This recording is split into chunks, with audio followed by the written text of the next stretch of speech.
In this teaching learning video, we will go over the steps in paddleboarding, which is a leisure activity.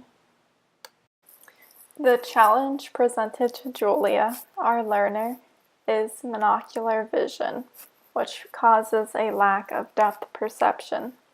Depth perception is necessary to determine how close or how far away objects are. This challenge seemed fitting for the context of paddleboarding. Julia will have to determine if her paddle is in the water deep enough, and will have to practice how far away from the board she needs to insert the paddle into the water. Having monocular vision may also make balance more difficult for her. Depth perception is the visual ability to perceive things in 3D and to determine the distance of an object. You need both eyes to produce depth perception and stereognosis. So, when you are using monocular vision, depth perception will become more difficult. To prepare for paddleboarding, the first step is to find calm water. While calm water is not a requirement, the absence of waves make paddleboarding easier for a new beginner. Once calm water is found, the next essential step is to acquire a paddleboard. There are a few different types of paddleboards, but the ones we used were solid boards with planning holes. The hole is located at the front of the board, and a planning hole is flat and wide and ideal for leisure paddleboarding. The solid board is made of a fiberglass shell and is very durable. It's fast and smooth on the water and is less prone to tipping over. Proper paddle height is important. The paddle should come up to your wrist when the paddle is standing straight up and your arms are raised. Length and width are two additional measures that need to be taken into consideration. Paddleboards range in length from 10 feet to 14 feet. Medium-sized boards are typically between 10 to 12 feet and are usually ideal for females, similar to me. Me and Julia used boards that were 10 feet and 6 inches long. Width is also important, as a board that is too wide will make paddling more difficult and may put more strain on your shoulders. A board that is too narrow will decrease your base of support and make balance more difficult. Proper attire and safety precautions should be taken while paddleboarding. Although both of us know how to swim, we use life jackets while out on the water for safety. We also paddleboarded in an area where lifeguards were present, and we did not go out so far that the lifeguards were unable to see us. For her eye safety and comfort, Julia put her sunglasses over the eye patch. Once in the water, make sure that you have enough depth to put the board in so that the fin is not touching any sand. Okay, so we are now ready to get paddling. Since we are now sure that the fin is in deep enough water and will not be pushed down into the sand once weight is placed on the board, we can now get on the board. Due to the sloped entry of the lake, the best way to get onto the board is by placing one knee on at a time. If paddleboarding with others, make sure that you have full control of the board as soon as you get on. This ensures that the boards will not crash into each other and possibly cause a loss of balance. To control the board, understanding how to properly use the paddle in the water is essential. Your top arm should grip the top of the paddle, and your bottom arm should be placed shoulder width apart and located that length below the top of your arm. To propel through the water and generate enough energy, You need to keep your top arm straight while pushing through the water.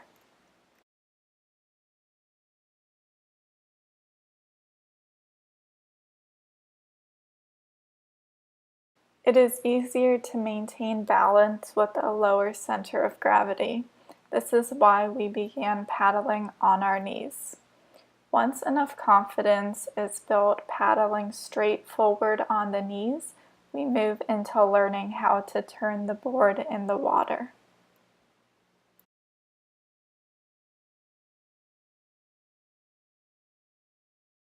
To turn, keep both arms straight as the paddle enters the water. I recommended practicing holding this position to get a feel for the current. Once ready to turn, do one backstroke in the water. This turns the board to the side that the paddle is on.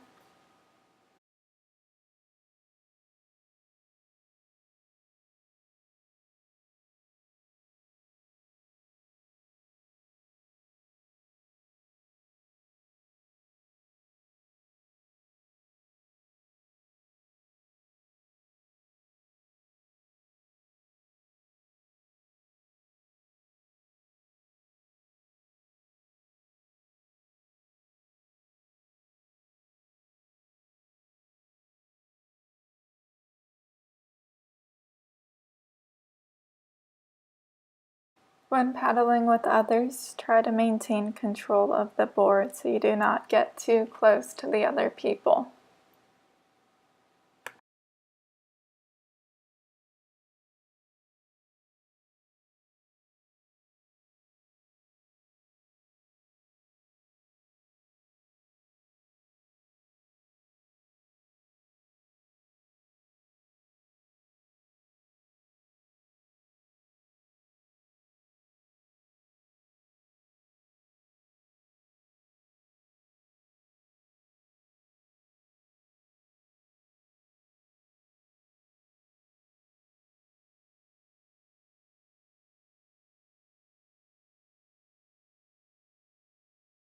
Beginning to stand can be a little tricky at first. You always want to make sure that the front of the board is pointed directly into the direction that the waves are coming when preparing to stand. It may take a few times of turning the board to get it pointed towards the waves, and also to build up enough confidence to stand.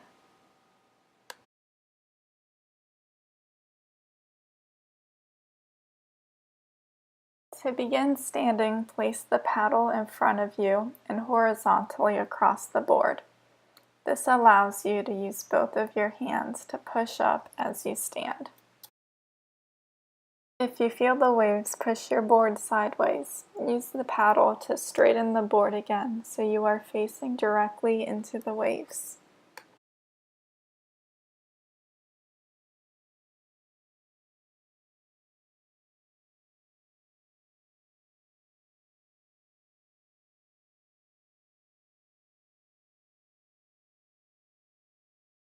When standing, use your dominant leg first.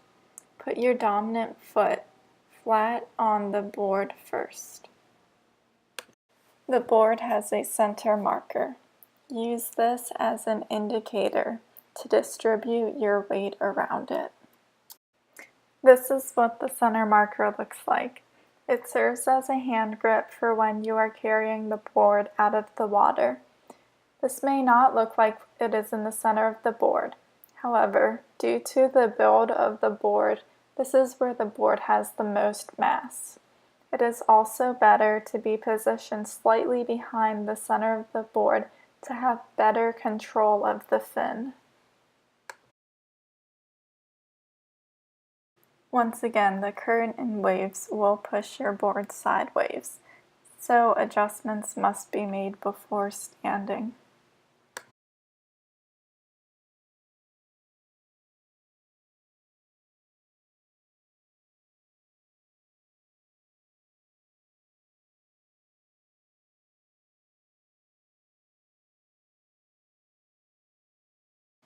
Outside social and environmental factors will affect your paddleboarding.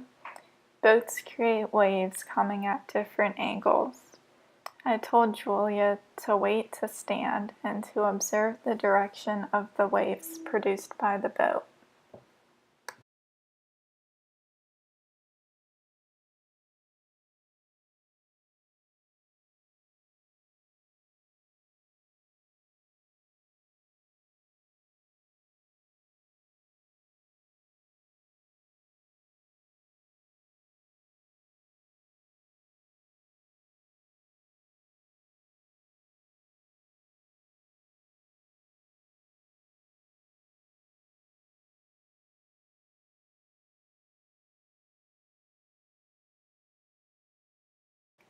Finally, we had enough time to position our boards into the waves and stand.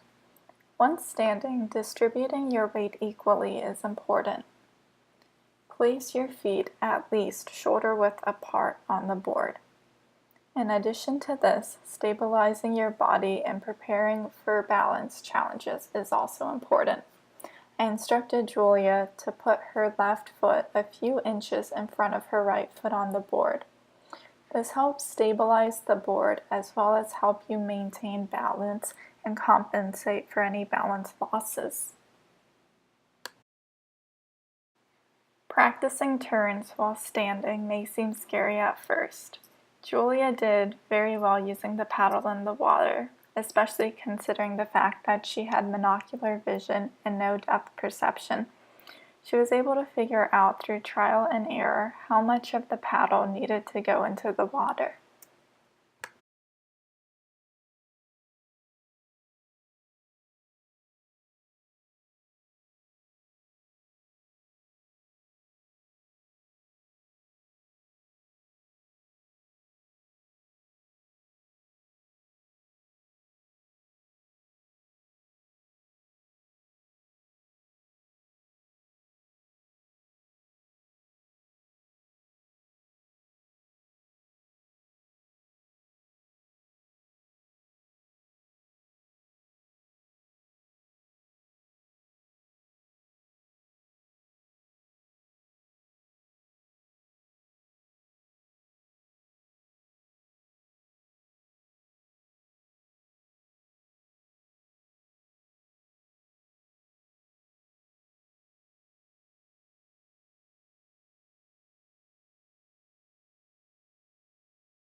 Turn to go back in. So let's turn whatever way this was. So other one.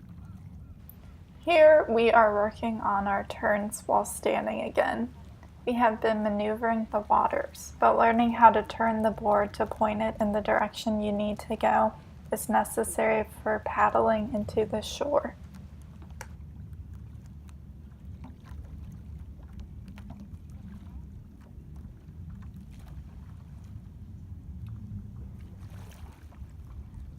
The water's taking me.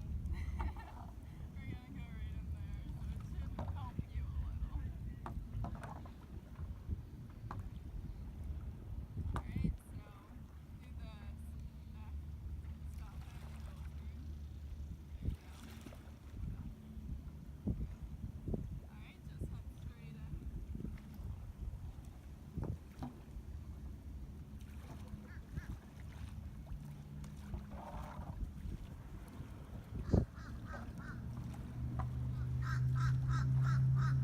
When paddling in, you should go slow the closer you get to the shore.